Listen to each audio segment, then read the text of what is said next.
వైకుంఠం శాశ్వత శాంతికి నిలయమైన ఆ లోకం. కాని ఆ రోజు ఆ శాంతిలో ఒక విచిత్రమైన నిశ్శబ్దం దాగి ఉంది. ఆదిశేషునిపై విశ్రాంతి తీసుకుంటున్న శ్రీమహావిష్ణువు నెమ్మదిగా తన కన్నులు తెరిచాడు. ఆయన చూపు తన పక్కనే ఉన్న మహాలక్ష్మీదేవిపై పడింది. ఆమె ముఖంలో ఏదో లోతైన ఆలోచన కనిపించింది. సర్వసంపదల దేవత అయిన లక్ష్మీదేవి, స్వామి, వైకుంఠం అందంగా ఉంది, కాని నాకు భూలోకాన్ని చూడాలనిపిస్తోంది. విష్ణువు చిరునవ్వుతో అడిగాడు. దేవి, భూలోకానికా? అవును స్వామి, ఈసారి దేవతగా కాదు, ఒక సాధారణ మహిళగా. ఆంధ్రప్రదేశ్లో మహిళలకు ఫ్రీ బస్ ప్రయాణం ఉందట.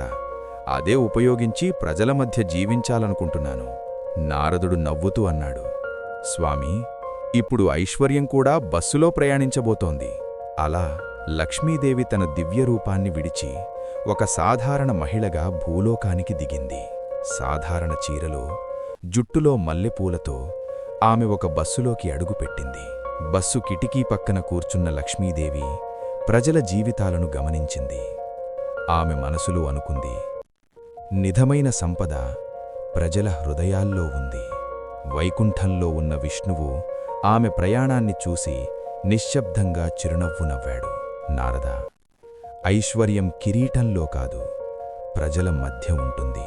కొంతకాలం తర్వాత లక్ష్మీదేవి తిరిగి వైకుంఠానికి చేరుకుంది. ఆ రోజు నుంచి లక్ష్మీదేవి ఒక విషయం గ్రహించింది.